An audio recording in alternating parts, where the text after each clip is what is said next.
the Sportsline podcast here on the CHCH Multimedia and Parent Platform. I'm Bubba O'Neill.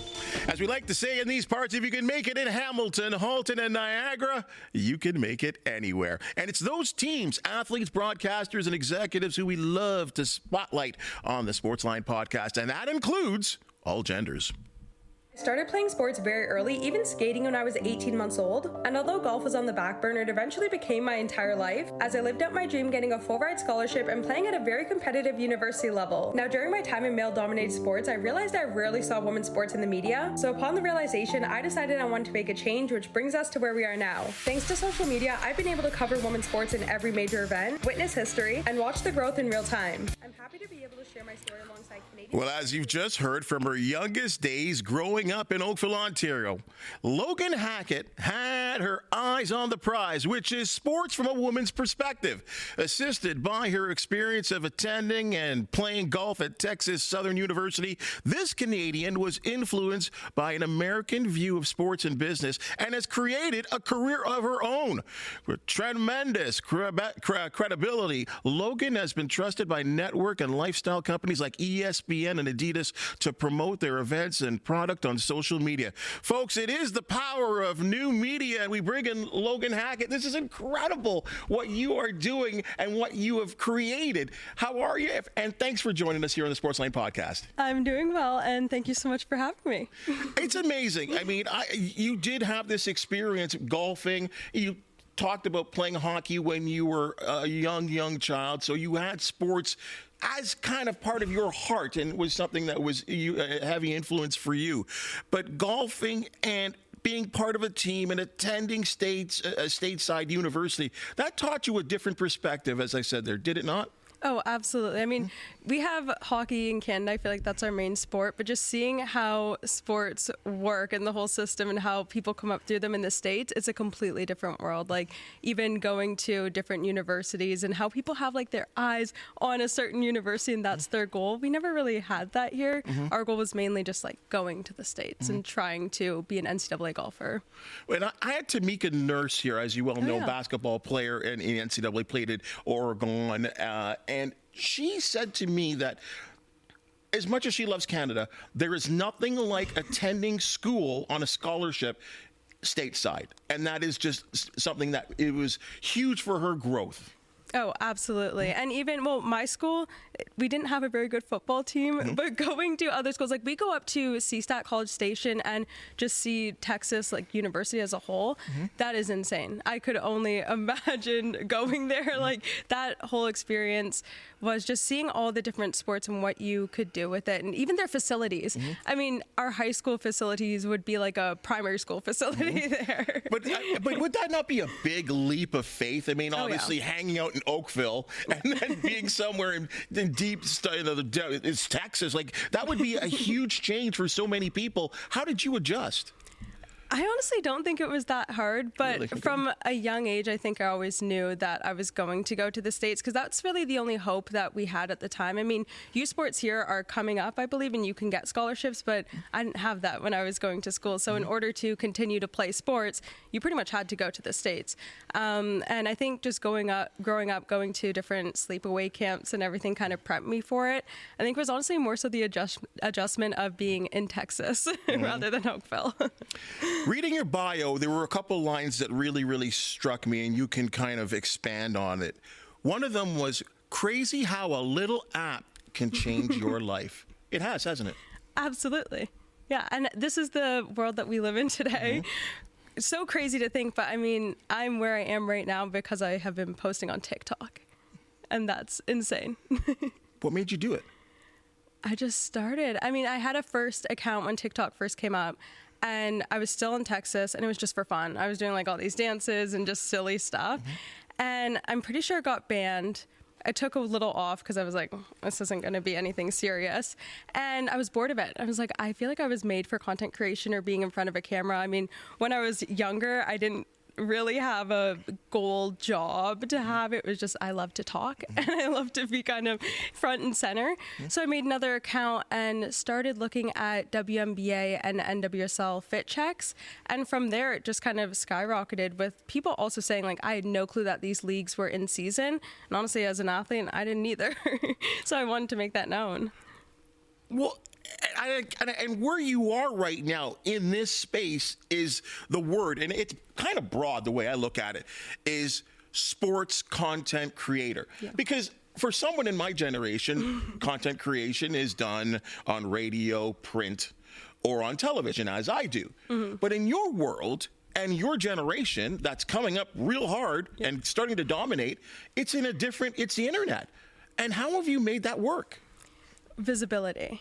I think my early videos, I remember just trying to hook somebody as fast as possible to explain information in a way that if you don't care about women's sports, even if you hate watching women play sports for some reason, you would still be intrigued by the story and watch the whole video to get the message. And then maybe your thoughts change, maybe you just continue to scroll, maybe you look them up, who knows? But it's all about engaging the audience and just trying to reel as many people in as possible. Well, and that's amazing that you've done that, because I think you've done that with the NHL, NFL, NBA. That would have been easy. Yeah. But your selection was the women's sports world. And I would argue on this very podcast, and I've had several other men where we've talked about the difficulties of women's sports. But you're coming at it from a completely different angle.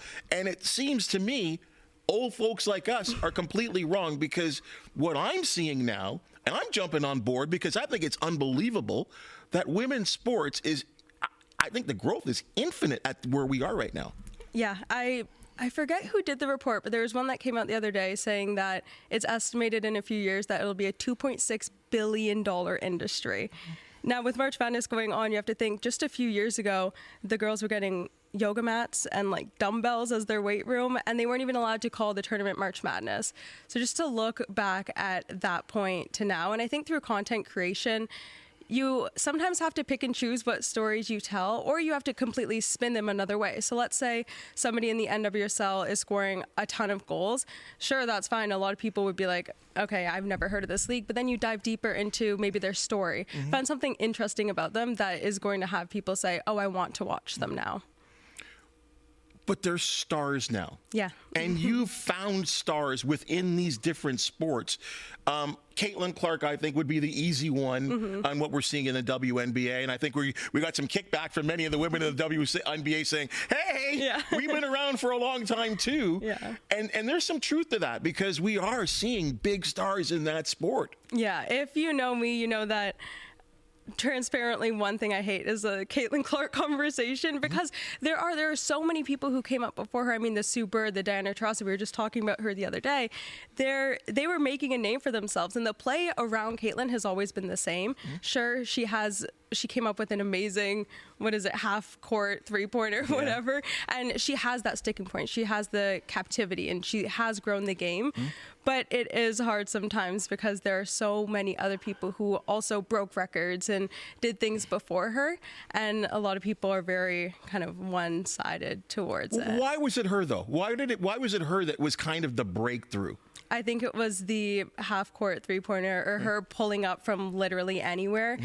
It also comes with the kind of captivation that March Madness final had with LSU, and it created a ton of divide, but it had people jump on the Caitlin train. Now, what we're seeing isn't great, kind of the fallout of that, but I think that's honestly where she got a ton of her fans. And in the media, she's been great. She's very, I guess, media trained, as you call it, but she's very perfect in a sense, and people love to see that. Well, I think anytime we see this, we like boxing, because there's one person versus one person, and I think there was kind of that similarity where Angel Reese was an athlete that was competing against her, and we're seeing it now in the pro level as well too, and that I don't know. I don't think they're best buddies. Yeah.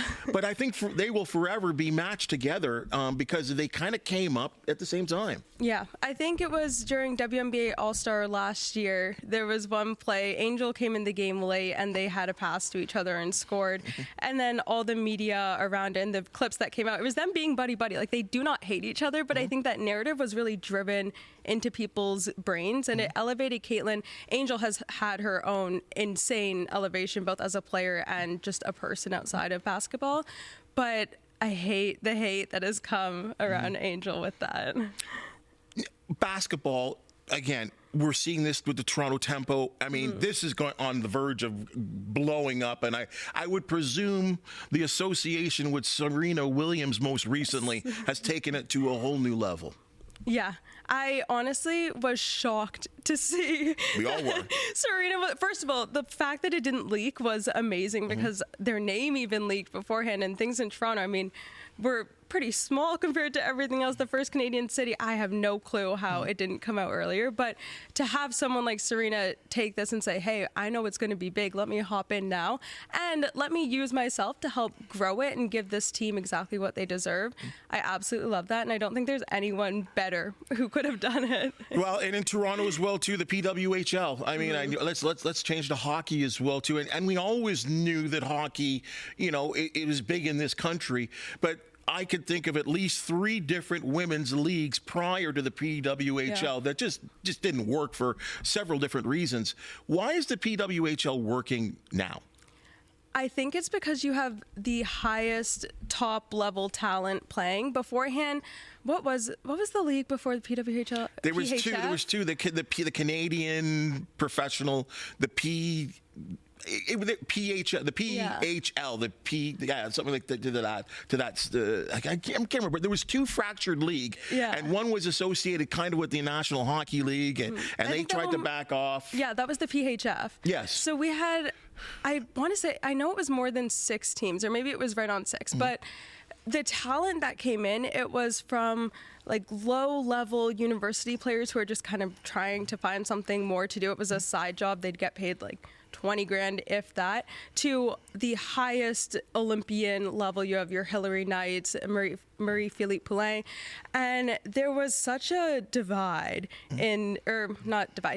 in the playing style between them. Sure. So now you have everyone from the national teams that you're seeing playing in a league, and it's so much more competitive and so much more fun to watch. It really is, and I think and I think you would attest to this too. It's attracted young girls. Yes. Every game we've seen young girls with signs, and that's unlike anything because in a lot of the men's sports it's so hard and unaffordable for young kids to go to games. Yeah. But we're seeing a young community watching these games, and that bodes well for the future. It is absolutely adorable, I will say. Yeah. The first game that I went to, it was with the Scepters. I've done some work with them, and they've invited me to games, and I make content around it. And I just remember looking around and seeing not only all the women there, but all the children. And you'd have teams coming in their uniforms, and they were all cheering for their favorite players, or even during whistles or TV timeouts. It's absolutely electric. I mean, everyone's doing a chant or cheering, or there's different games going on. But just to have that to look up to as a child, it's something that I would have loved to see. I mean, a pro league, it shows that it shows that there's a future beyond just being on an Olympic team or the national team. And so I think it provides a whole bunch more hope, but it's also just something fun for them to do. You're no longer going to Leafs games to watch a professional hockey game. You're going to watch the girls play. You have also mastered the side of working as a brand ambassador. And on top of the sports content creation, you have found a way to put your face affixed to different companies, different networks. We had a board up here where I just kind of loosely looked through some of it's unbelievable. Like those are, that's top-notch stuff, right? I mean, how have you done this?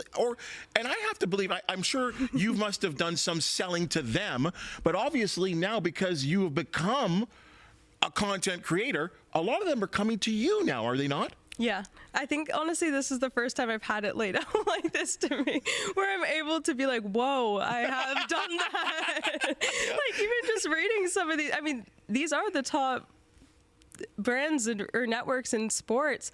Whoa, I'm honestly kind of shocked by that.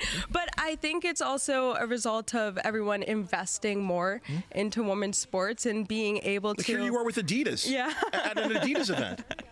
Yeah, that was so much fun. That was for, Sorry to interrupt. No, you're good. That was for Pride, I believe.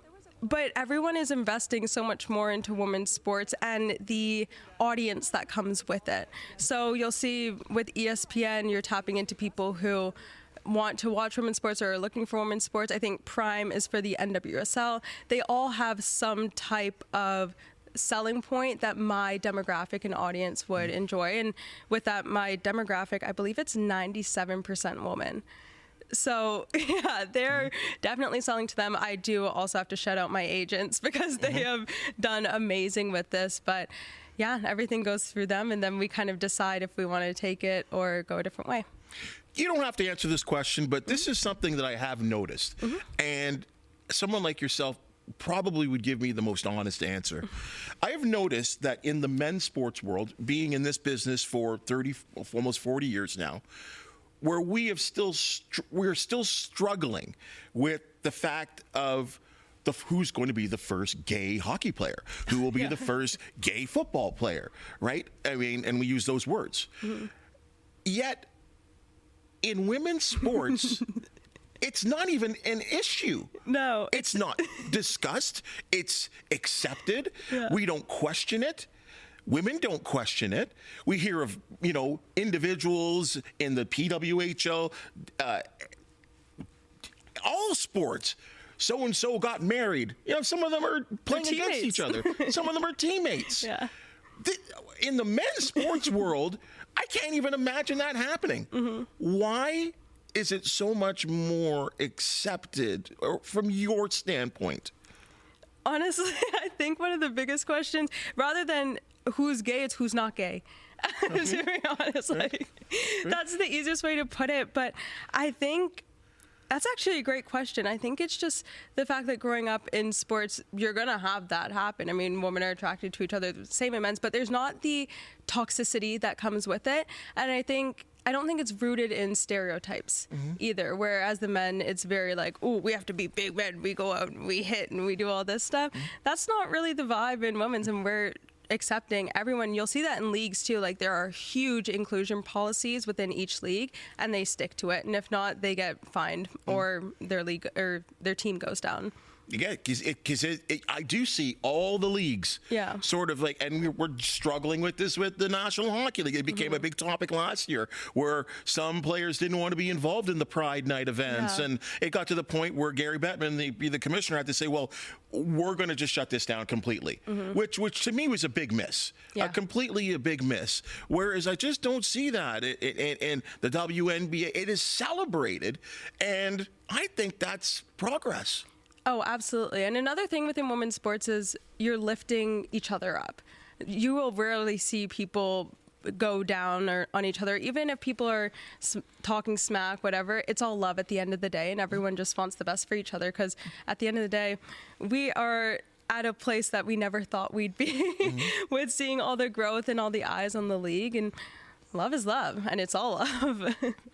One of the things that you could do as well, too, upon combing through some of your social material, is your love for fashion. Love fashion. The one big thing is the fashion fits and the game day fits. And it's something that you've picked apart. I see you in the LPGA right here, in the WNBA. And is this something, it's amazing to think that you are going to post what everyone's going to wear on a particular game day, make your comment, and people are sucking this up. They're all over it. Yeah. I think fashion has grown in and of itself, like massively in the past few years. But I love seeing an athlete put a fit on. I mean, we don't have to be in sweatpants or shorts and a t-shirt anymore. And just seeing an athlete like Caitlin Clark there or Cam Brink, seeing them off of the court or out of their playing field, putting that fit on is so, who's that? Angel, oh my goodness, she looks amazing. But it definitely garners views because you're seeing a different side of them. Right. I think there was a golf clip that came up. I love the intersectionality right now between fashion and golf because you can move around in it and it looks good. Charlie Hull, she's with Melbourne, and oh my goodness, her fits are so incredibly good. But yeah, a lot of the time it's just, this is what they're wearing, and I want to hear people's comments. I want to see them. I want that also increases engagement, so your video does do better. Right. But I want to see how everyone feels about it because I might feel a different way. How about the players? Are they investing in this, in what they see you doing? Well, you now see them getting stylists. So there was, I think, one big stylist a few years ago, and now you have multiple, and it's who were they styled by, and you can kind of see in kind of like the Oscars, what are you wearing? Yeah, no, right? Exactly. And a lot of the tunnel fits you see, it's like, okay, they were styled by Maddie, or they were styled by Kate, and you can kind of, you're starting to pick up on it now. But I think stylists all the way, because some people, they can't put together an outfit, but they still want to look good, and they still kind of want to go viral. So I love it. I'm all here for the stylists. Well, you're here for making the brand ambassadors. You're here for the styles and the fits. You're also here for a little bit of rubbing elbows with celebrities, because celebrities want to be part of this too. And again, there's no doubt when I look at some of your hits on social media, some of the, like, Logan, okay, I have entered the world of TikTok with the Sportsline podcast. I'm not active on it. I mean, if I see a interview or a clip I did and it's got 5,000 hits, I'm like, ooh, man. I've seen a couple of yours, in fact, a number of yours surpass the 5 million. Yeah. And there was a couple I saw, I think one was 8.6 million views. Yeah. Like, that's a whole city. Like, that's beyond a city. Like, I guess Toronto is the only, and GTA. That's a lot of views. When you see that, I mean, here you are, DJ Khaled. I mean, do you ever have to slap yourself in the face and say, like, look where I am? No, but I think I need to. It's really bad. I don't think I have a concept on anything. Even someone the other week was asking about followers and do I get nervous, or I think I have 20.2 million likes or something right now. I can't conceptualize it for some reason. Sometimes I'll be at Scotiabank Arena and be like, damn, more people follow me than the people in this arena. But it still doesn't hit for some reason. And you actually mentioned the 5,000 views. It's ironic because I'm in a dip in views right now. And I honestly think it's because of how much women's sports has grown. At first, I was the only one talking about it. Now there's so many. So I kind of have to switch things up. And I'm like, okay, what is going to engage people? How do I have to switch things up? Maybe it is, this morning I did a Get Ready With Me, and it was more kind of fashion within the sports world. But I'm still working on doing that. But yeah, going back to all those videos, I don't know what it is. Even my friends asked me, like, whoa, were they cool, whatever? And I was like, I was just with them. Like, I didn't really, they're just a human to me. I agree with that. Because a lot of people ask me the same thing too, and I say, hey, they're just folks too. Yeah, but still, DJ Khaled. Yeah, I don't know. I think a big thing is how my dad raised me, that we, for some reason, just never saw people as celebrities or they had a huge backing to them. I mean, even if I saw Tom Brady, I don't think I'd freak out. I honestly think Serena Williams would be the only person that I'd be like, damn, like, I'm here, I'm with her. I've met Alexis, he's amazing. But yeah, I can't really think of anyone. Because she's on the top of your Mount Rushmore of women's sports, is she not? Yes, she is. And I think I could get close to meeting her with the tempo. So hopefully that'll come. And I'll actually report back to you to see how I'm reacting in this situation. And I look forward to that. Hey, one of the things we talk about this, you still maintain that you are Canadian. There's lots of posts. And I found one where you had a lot of fun with some American athletes. Let's roll this. Okay, so I'll say this, because I have family members in Canada. So what's that, Saskatchewan? Saskatchewan. Saskatchewan. Saskatchewan. Saskatchewan. Saskatchewan. Saskatchewan. Saskatchewan. That's a place? Yeah. Where? It's a province in Canada. Oh, I know this one. That's where my family lives at, Mississauga. Mississauga? Mississauga. Mississauga? Mississauga? Mississauga. Mississippi. That's right. I got it right. No, Mississauga. Okay. That's one of the fun things too, because you've had an ability as a Canadian to kind of spread the Canadian seed a little bit. Like, and funny, we're in this Canadian American bad world right now, but it's fun, I'm sure, teaching a little bit about your heritage, your background to some of these American athletes and American content people as well. Yeah, it's funny. That video was actually done, I want to say 2022, 2021, before the Toronto team was even a concept. So they truly had no idea. But that's always my go-to, is trying to sprinkle pieces of Canada wherever I can go or can be. A lot of the events that I go to, probably 95% of them are in the States. So I'm always around those people. But it's just a matter of saying, like, sorry, or like bringing up a Canadian athlete. So Kia Nurse, sometimes I'll just throw her into conversations, or Christine Sinclair when she was still playing. Kaylin Sheridan, who's on Team Canada as the goalkeeper. One of the first times I was around her team, I was like, oh, Kaylin's from like half an hour away from me. And sure enough, we're friends now. Yeah. But yeah, just little sprinkles everywhere, just making sure that people know that I'm not American. Right. I am Canadian. And I'm very excited with the way that Canadian sports are starting to come up, or on the women's side, that hopefully I won't have to continue to do that, but we'll see. That's it's fun true. Nonetheless. You know, your continued growth, and you talk about, again, extending your brand and, you know, your women's sports content creation. And now you're doing a podcast as well, too, called Good Follow. Yeah. What's that all about? We are just talking women's sports. I think it's with DraftKings, and they really want to tap into the women's market. So last year we were more of a soccer show, and this year we're transitioning to basketball. And our other host, Roz, she was the in-arena host, I want to say, for Unrivaled, which did insanely well. So a lot of the time we were talking about Unrivaled, and then W comes into the conversation now with March Madness. And then we do spend some time talking about other sports and quick hits, what's going on where. But yeah, it's been super, oh gosh, I'm in that same outfit. It's been super fun, and I love doing it. I think one of the interesting things about this podcast is that I'm presuming she's a little older than you. Yeah. So I feel like some of the things that she talks about in terms of the growth of women's sports, as an older, somewhat older person than you, and it's neat how she talks about the beginning, the growth of a lot of these women's sports and where it is right now. Yeah. So you guys actually have a lot to talk about that way. Yeah, it's actually interesting. She played for Stanford under Tara Vanderveer. So Tara was on the show a few months ago.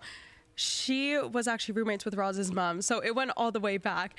But even hearing from Tara and then Roz and other people that we have on, what they had to go through and what it was like just being a player in, oh gosh, I don't want to age Roz, in the early 2000s or something like that. It is a completely different experience. That sometimes games weren't even on TV. You couldn't find them there. Absolutely. There wouldn't be anyone in the stands, or the facilities that they'd be on folding chairs, and they just have to accept it and suck it up. And now the growth even to NIL and athletes creating their own brands and having a name for themselves, that is a huge talking point with Roz and I, but also the fact that I'm kind of doing that, but without the athlete part. Right. It's super interesting to her and a lot of other people around me.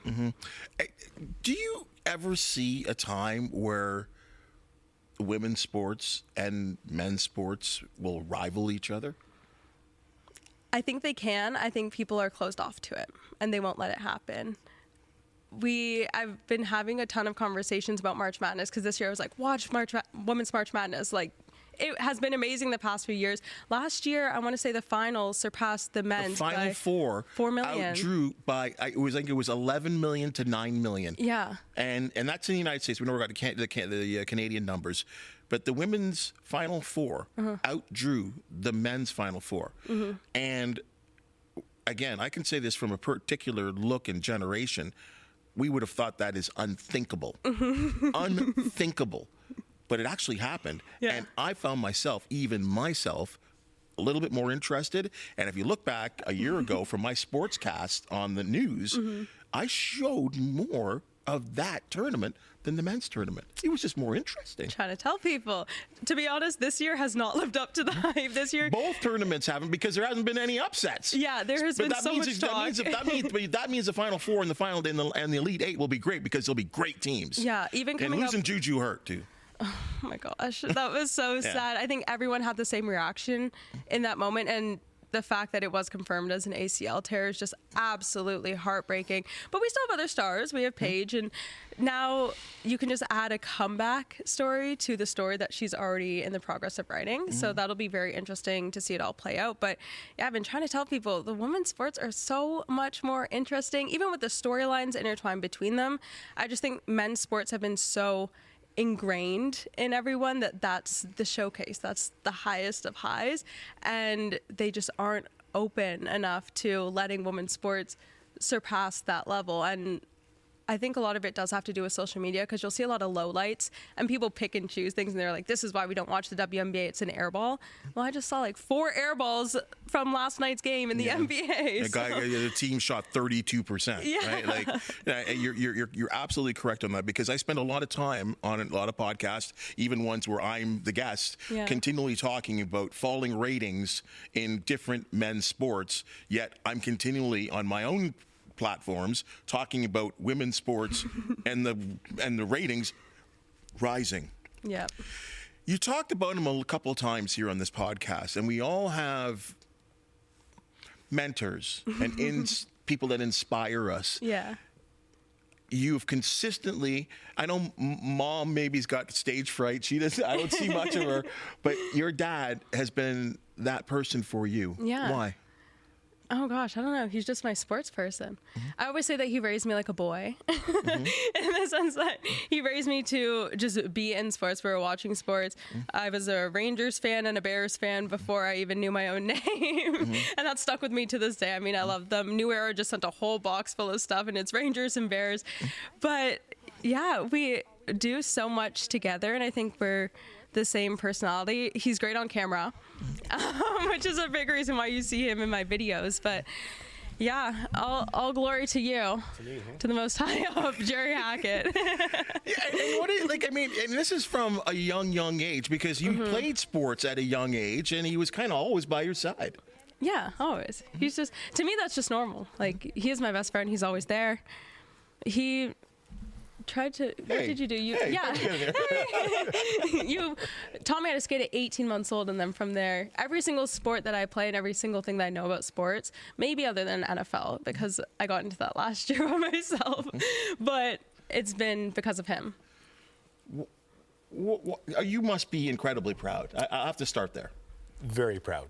Very proud. As a father can be of their daughter, offspring in general. Very incredibly proud. Because I think every one of us as a male, we love sports. And I don't know if it's a dream for everyone, but I know someone like yourself that has consistently played sports, been involved in sports, you work in sports, in the sports business. To have a daughter that is just as passionate about sports has to be pleasing for you. It is, and sometimes surreal. And sometimes looking at these clips and just shake my head, and that's my kid. But through it all, she's just remained who she truly is. And what you see is what you get with Logan. So that is what I'm more proud of than anything else, is that all of this travel and the celebrities and the interaction with professionals hasn't changed her at all. You and I come from the same sort of cloth and the same age group. And what she is pulling off is something we're not normal, which is not normal to us in the content creation world. Not at all. Seeing what she's doing, has that surprised you? It surprises me daily. People ask what my daughter does, and it's tough to get out that she's a digital content creator, influencer, sports person. So we get into the whole nuts of exactly what it is, but the thought that someone can sustain themselves and be part of a growing culture the way that she has been is, it's amazing. One of the important things that she said to me, which captured me just moments ago, is that she grew up with people being people. And I would think that would be whether it's black, white, men, woman, celebrity, not celebrity. Was that important for you to instill to her? Absolutely. At the end of the day, we are all just people. I've never been a fanboy. I know professional athletes personally. We engage with professional people through work. I come across and deal with a lot of characters on that level, and ultimately they're all just people. And I think it was important, and I don't know if it was a conscious effort or thought of mine, but you know, with our backgrounds, it just, you know, we're all just people when it comes down to it. And yeah, they've reached the highest levels and the highest highs that you can get to in their disciplines, but ultimately, you know, they go home, they lay down, they sleep, they wake up, they shower, they have breakfast, and repeat. A little differently than we do. Maybe so. You know? Maybe with more help. Yeah, you know, a little more comfortably than we do. Yeah. But ultimately, they are just people. You love to golf. Great people, but Of course. You love to golf. Now I know what's coming. Look, here it comes. Here it comes. Does she beat you? absolutely. Ah! Yeah. I mean, because the reason why she golfs was Yeah. you. Yeah, so there was a time where that bridge was crossed, and I basically had to suck it up. It was fun getting to that point, though, because that was my main motivation. It wasn't who was I going to beat in the tournaments. Like, sure, there were a few top girls, but outside of that, it was, okay, let's go play because I want to beat you. And I think I'm getting close. And the scores just slowly started matching each other. But that was one of my most exciting moments. We went from giving strokes to slowly no strokes to, okay, I just got to let this go. This is just going to happen. It's pretty good. It's Good swing. Yeah. The irons or the clubs. No, she goes good. We'll end this end on this question here, Logan. You talked about what's next and where you need to be and what you need to do to continue this and let the good times keep on rolling. What do you see in the future when you look, say, 4 or 5 years ago ahead, or do we even do that? This is such a fun question because I have no clue. I did not intend to get into this whatsoever. I always say it was kind of an accident, something that I kind of fell into. And now, obviously, I love it and I'm making the most of it. But I think now I'm transitioning off of social media. Maybe not off of social media, but off of me taking the videos of myself and doing everything and more into talent on screen. And I have absolutely been loving that. More of just speaking to the camera and being able to be myself and be, I don't know, on-screen talent, whatever they do. Pretty much what you do, to be honest. But then with that, going more into lifestyle and beauty and everything else that you see online, but with the women's sports still kind of attached, because I think when I open my feed, that's the stuff that I like to watch. And that's what people are going to, I mean, you've, whether you know it or not, you've now identified yourself within that space. Yeah. And it's actually interesting because I talk to my agents all the time. I try to do something different and no views. There's like no engagement with it. People know me for sitting on a green screen talking about women's sports, which I love. But also there's a time where I'm going to have to grow because I feel like I'm growing with women's sports. And now it's my turn to level up and take the next leap. So we're trying to figure that out. But I think just adding a little bit of everything, and hopefully in a few years, maybe it's my own show with a network, just me solo, or being on TV, I'm not too sure. The world is mine. ESPN seem to have no problem with you covering the women's sports. That's for sure. Yeah, hopefully there. Right, I can see that. You already been there. Yeah. Right. Amazing facility. Well, again, I think this is fabulous. I think this is a whole world, a whole space that I think we're all sort of growing with you and accepting and learning, especially people that are of my generation. But there's also a whole new generation that know nothing different than what you are doing. So I will wish you all the best of luck. Proud Papa, great to have you on the Sportsline podcast. Thanks, man. No doubt. And anything you need from me or anything promotion, actually, we probably need to go to you for promotion, right? To promote the sports thing. But anything you do need from us, I think it's amazing. A little girl from Oakville, right, has become such a big deal in the women's sports world and on social media. And what you do has been magnificent. We're all sort of watching and just wishing you the best of luck. So thank you again for all you do and coming on the Sportsline podcast. Thank you so much. I appreciate it. And I appreciate you and everything you've done. I feel like you're the blueprint for what's to come. So thank you so much. Appreciate that. Hey, folks, that's your Sportsline podcast for the day. And you've just seen and heard, we love talking sports. That is our thing. If you do know of an athlete, team, or event to promote the Sportsline podcast, you want to hear from you. Please hit the subscribe. Hit that thumbs up button. Give it 5 stars. This was a 5-star podcast, folks. And if you do have something to say, we appreciate your comments, good or bad. Helps us out. A reminder, if it is sports, news, or what's trending now, our podcast network have you covered. For the fine folks that produce the Sportsline podcast, thank you so very much. And we will see you real soon.